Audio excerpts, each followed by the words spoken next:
Hey guys, so the older you get, the more you start to realize that the people in your life that were authority figures, they had no clue what they were talking about, and they had no clue what they themselves were doing. So when you get to an age where you become responsible and you get to an age where you are now able to make decisions pertaining to your life, when you are now able to make decisions pertaining to the path that you choose along this life, you start to realize that most of the people that were around you were just projecting their own insecurities upon you. They were projecting their insecurities, they were projecting their beliefs or disbelief, they were projecting the life that they themselves have lived. They were offering you the same blueprint.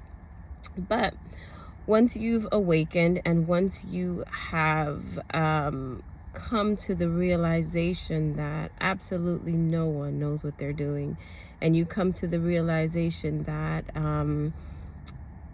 everybody is kind of faking the funk, when you come to that realization, you start to make a little bit different decisions. You start to take control of your life. You start to get people out of the driver's seat of your life, and you want them to sit in the back seat, because you now realize that your life is a correlation of the decisions that you have made.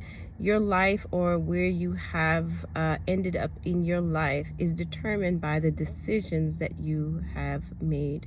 And then a lot of the times, unfortunately, people that are authority figures in your life, they want to get a second chance through you, whether that be your parents, your friends, or people that you consider as mentors. They want to get their second chance through you. So a lot of the times they will want to jump in the driver's seat of your life. And we have been told, I know, especially coming out of a Caribbean or a traditional household, there is a big honor system. There is a system where you must listen to the authority figures in your life, or you are deemed as disrespectful, or you are deemed as being hard-headed.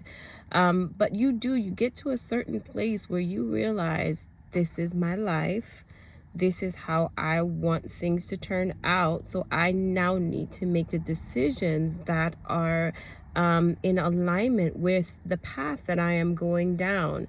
And when you do that, it could be a little bit of an uproar, especially if you are coming from a traditional family.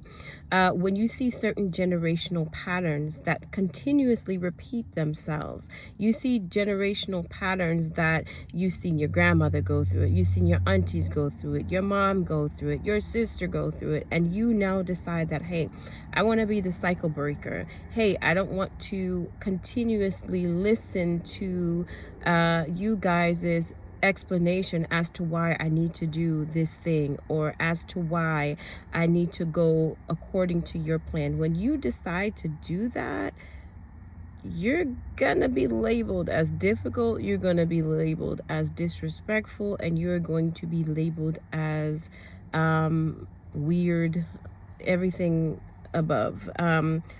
But if God has called you to be the generational curse breaker, if God has called you to be the cycle breaker, that is something that you're not afraid to do, because you understand that now from this point on, you are making changes in your generational lineage. You are making changes because you don't want your children or future generations to experience what it is that you have experienced. With my oldest, I have a 16-year-old, and I allow him to voice his opinion. I allow him to make choices, because growing up we were not allowed to make choices. It was do as I say and not as I do. Children are to be seen and children are not to be heard. But when you are trying to make new generational patterns, and that too, that could have come from the fact that, you know, we come out of slavery, we come out of hurt, we come out of wounds. But when you decide that, hey, I want to teach my children to think for themselves, I want to teach my children that it's okay to have an opinion, I want to teach my children that once you are not being disrespectful, you are allowed to voice your opinion. That could be a little like a little taboo, because you're going against everything that you have been told. We grew up very strict, we grew up very don't have an opinion, shut up, do as I say. But when you decide that I no longer want that to be passed down in my lineage, they look at you like something wrong with you. But it's not that. You understand that there is power in your voice. You understand that there is power in your opinion. You understand that there is power in being able to make decisions and being able to think for yourself. But when you are coming from that generational bondage, or people could be wrong, you sweep that underneath the rug. People are disrespectful, sweep that underneath the rug. People are, narcissistic, sweep that underneath the rug. You decide that I don't want to live in dysfunction. I don't want to raise my children in dysfunction. Not because something is culturally okay means that it is the right way, or just because you figure, okay, like a lot of times people will be like, are you sure you're Jamaican? You're so nice. And it's like, we're known to be such a rough people. We're known to be such a warlike people. But you have to make the decision that, hey, just because something is culturally appropriate doesn't mean that it is the right way to be. So for me, I train my children now to speak up, speak for yourself. What's your opinion on this? And I ask them because they are people too.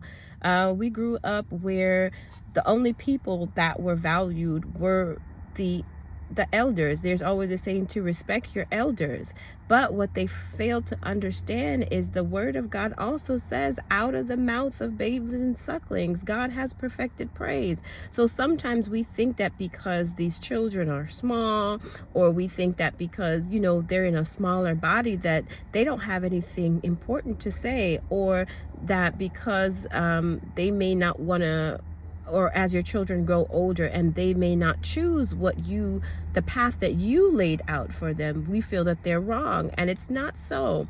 We have to learn that we are all here to learn life. We are all here to experience life. And while you can be, as a parent or as an authority figure, while you can be a guide for whoever you are in authority for, the choices that they make in this life are ultimately theirs, as well as the consequences are ultimately theirs. So we have to step out of the way so that people can experience life for themselves. We have to step out of the way so that people can carve out their own path and be true to themselves. We often, as parents or being parented, they would beat you and then say that the Bible says spare the rod and spoil the child. And when a shepherd has a rod or his staff, that staff, he doesn't beat the sheep with the staff. What he does is he takes it, he hooks it around their neck, and then he leads them in the proper direction. So sparing the rod and spoiling the child is not just beating the child, it is directing the child in the right direction. Learn how to use reason, learn how to use cause and effect.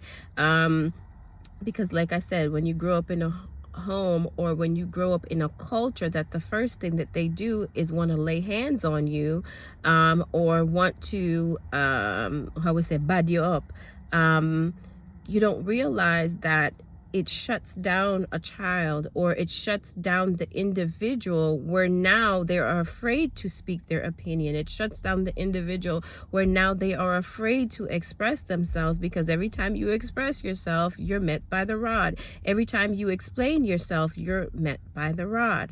So if you are that generational curse breaker, you have to take it upon yourself to set new standards. You have to take it upon yourself to set new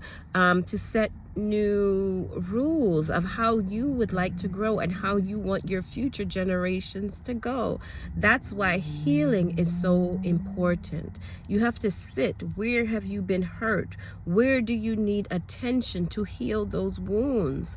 For me, it's always been the wound of rejection. For me, it's always been the wound of not feeling like I was enough, or always being betrayed by those that I pull close to me. So I had to sit with myself and try to heal those wounds. And am I fully healed? No, absolutely not. Like I said, it's a process.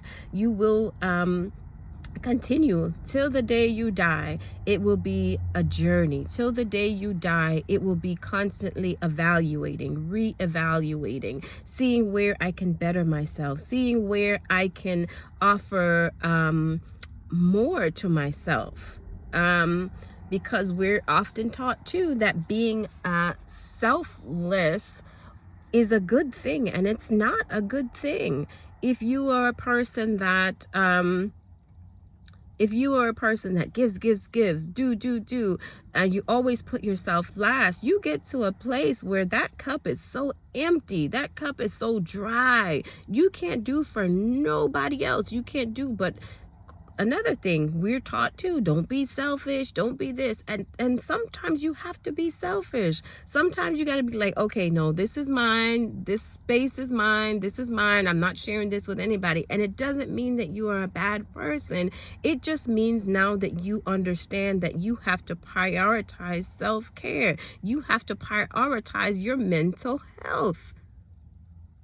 If there are people that are in your life or in your energy field, and all they do is drain you, every time you leave from around them, you feel drained. You don't feel uplifted. All your life force goes through the door. They leave your presence feeling amazing because now they just stole your energy, and they leave you with the darkness. They leave you with the smut. They leave you with the insecurities. It's okay to say, all right, I'm good. I don't want to interact with you anymore because you're draining me. Or every time you leave my presence, I feel like I lost something. It's okay to make those boundaries. It's okay to be selfish in that sense, because if you're not selfish in that sense, you are going to be completely drained. And a lot of people do these things to save face. A lot of people interact with people to save face. You know, that's what I was used to doing, interacting simply because, you know, mama said you have to, or interacting simply because that was quote unquote the right thing to do. But you were being drained. You were being sucked dry. Meanwhile, like I said, they took your energy. They left feeling uplifted. And a lot of the people that you were around, they took pleasure in draining you. They took pleasure in belittling you. They would feel so good to know that I've just now come into your energy and you were up, and now I'm leaving and you're sad, you're down. They strategic with this stuff.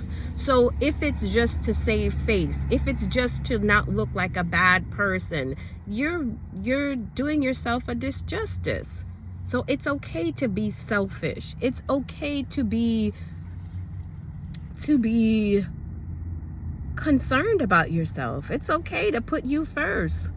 Because if you don't put yourself first, who the heck is gonna put you first, you know? So growing up, where we're taught to respect our elders, even though they're sucking us dry. We're taught to respect certain positions, even though they're not upholding what they need to uphold. It's wrong. It's wrong. And on this path that you're carving out for yourself, or on this path that you've now changed out of tradition. You've now changed out of doing things simply because it ran in your family. You've now changed because you want to set a different path for yourself. You want to set a different way for those that are coming after you. People are going to think you crazy because you no longer want to sit in dysfunction. People are going to think you're crazy because you no longer want to tolerate disrespect from the elders in your family, because you say, hey, I'm human and you're human. Just because you're older than me doesn't give you the right to disrespect me.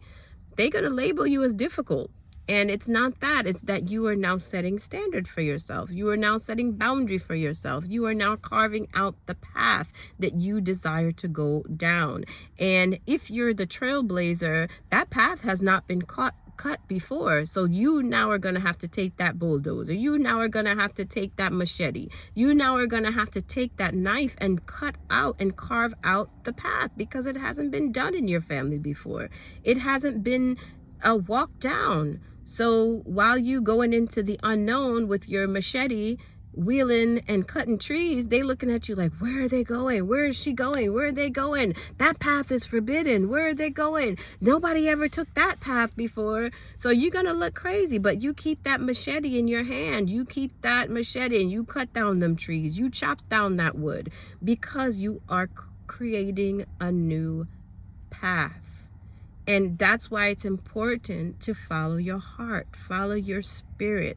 Just because and I'm not telling you to be disrespectful. God knows I'm not telling you guys to be disrespectful to the elders in your family and to be disrespectful to those that have cared and have nurtured you. What I'm saying is, when you finally awaken and you realize that each man is in control of their destiny, and each man is in control of their path of life. What I'm saying is that when you decide that, okay, now I want to be in control of my destiny, now I want to be in control of the path that I decide, that you may have to stand up to authority figures in your family. You may have to stand up to the people that are known as the heads of the family, because you now see, hey, okay, this is my life. I'm in control. I'm making a new path. I'm not telling you to be disrespectful. But at some point, you have to realize that this is your life, and you are responsible for it. But yeah, so when you are the generational curse breaker, boy, it is something else. And because of that, you're going to face so much opposition. You are going to face much more than anybody has had to, because you are the one that is bringing change. You are the one that is about to set everybody free. Because once you have freed yourself, once you freed your emotions, once you have freed your limitations, you now can go back and free everybody else. You now can go back and tell them, hey, this is what I learned. Hey, this is the way I'm seeing things. And because of that, you're breaking generational curses. You are breaking generational bondages. And Satan don't want that. The enemy does not want that, because you're setting a whole bloodline free. So you're going to get the most fight. So know that when, yes, you're carving out new paths. Yes, you're deciding that you want to do things different. You don't want to do things the traditional way. The enemy is gonna fight you. So, you know, it sounds cool. It sounds cool to be the trailblazer. It sounds cool to be the generational curse breaker. But just know, it's going to be a fight. It's going to be a fight. That's why you got to learn how to be a warrior. That's why you got to learn how to be a warrior in the spirit. Because when you're breaking protocol, when you are breaking rules that these people have set up for you, the enemy gonna come for you, because he gonna like, who the heck do you think you are? I've been inflicting your family since who knows when. I have been inflicting your generation from times past. So who the heck are you that you want to challenge my authority? So just know, he's gonna come for you, but you got to train in the spirit. You got to train to say, okay, God, show me my next step. Lord, show me how to battle. Lord, show me how to be equipped for warfare in the spirit, because the moment that you go into that bloodline and start to clean it up, ooh child, just prepare. But yeah, so I'm just encouraging you guys, you don't have to go with status quo, you don't have to go with tradition, you don't have to go with, you know, anybody else's thoughts or anybody else's blueprint. It's the ball is in your court. So have fun, guys. Love you. Have a beautiful and a blessed day.